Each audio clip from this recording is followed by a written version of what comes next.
Hey, what's up guys, this is Ali and welcome back to my channel. Now in this video I want to show you 9 signs of gluten intolerance. So you need to remember that diet, your food, will actually determine your health, will determine your energy, will determine the way you feel.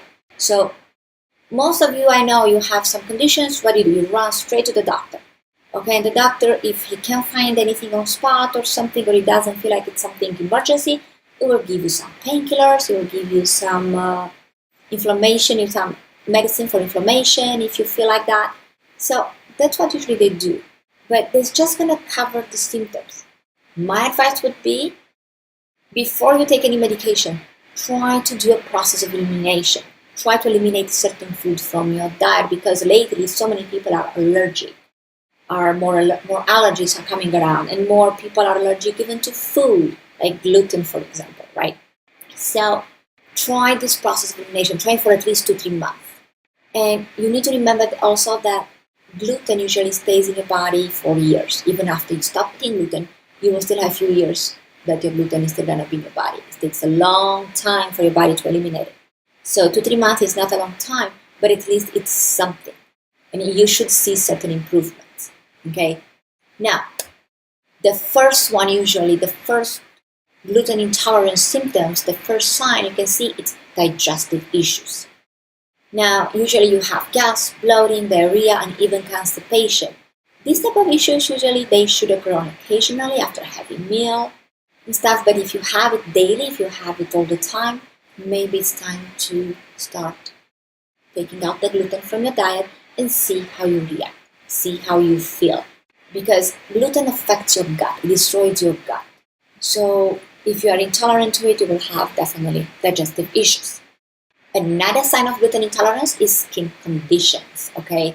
You can have the keratosis pilaris, like, the chicken skin that's right on the back of your arms, and also psoriasis, urticaria, so all the skin conditions, because your body kicks out toxins.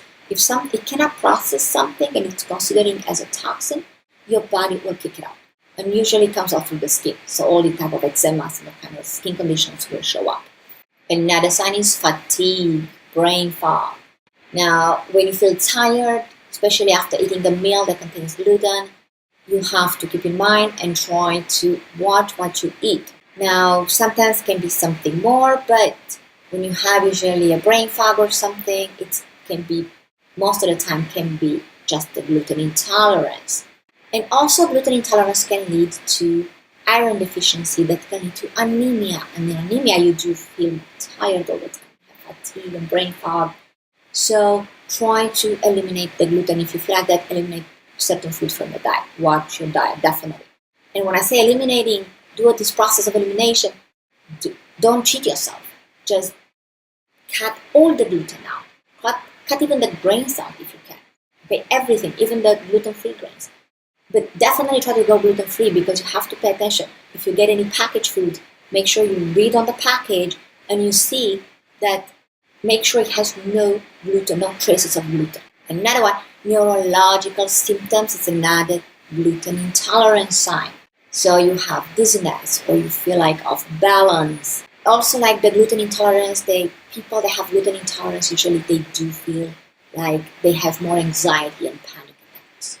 So if you feel more stressed, you have more anxiety or panic attacks, also try to watch your food. But also, it's food in combination with your diet and with your lifestyle.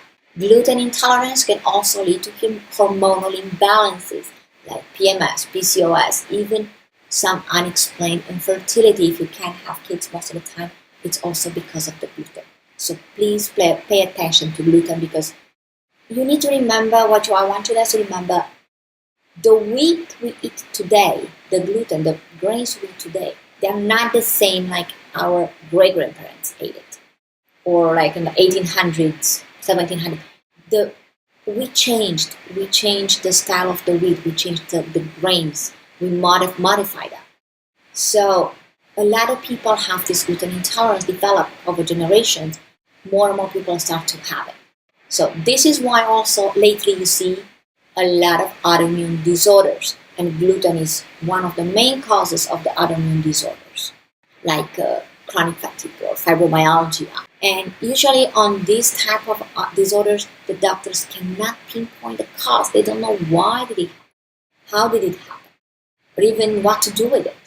Many times they don't know what to do with it. They just give you this and that. They try to give you a pill for pain, try to give you a pill for inflammation.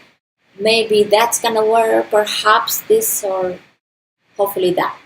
So when you hear that, go for a diet, go change your diet. Well, that means that's the issue. That's why you have these issues. So gluten is huge. Stay out from the gluten.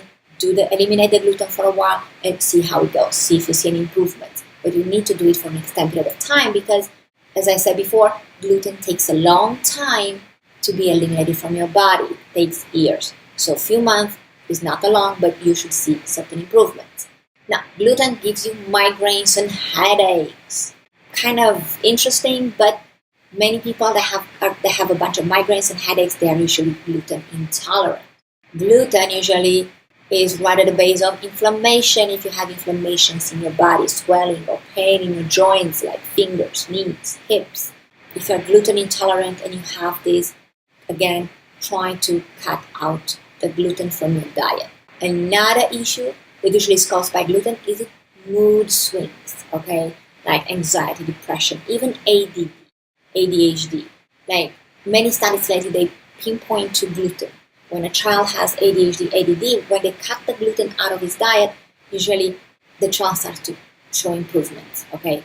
Of course, it comes gluten, it comes sugars and all that affects your immune system, affects the way people react, affects the hormones, the thyroid. So that also creates all the imbalances in the body. And then we have all these children with ADHD and ADD. And what do they eat? They eat a bunch of bread, they eat a bunch of pastries and sugars and stuff like that. So try to stay away from gluten. Do not expect a magic pill to solve your issues. And usually everything that happens to us, everything that our body goes through, it's because of what we feed it. It's because the food we put inside. Okay, so if we don't pay attention and if we just let ourselves go, we will start having issues sooner or later. So guys, try to do a process of elimination if you have any of these signs and see how you feel. Thank you so much for watching this video. If you enjoyed, click the like button down below and remember to subscribe to my channel for more videos. Stay healthy.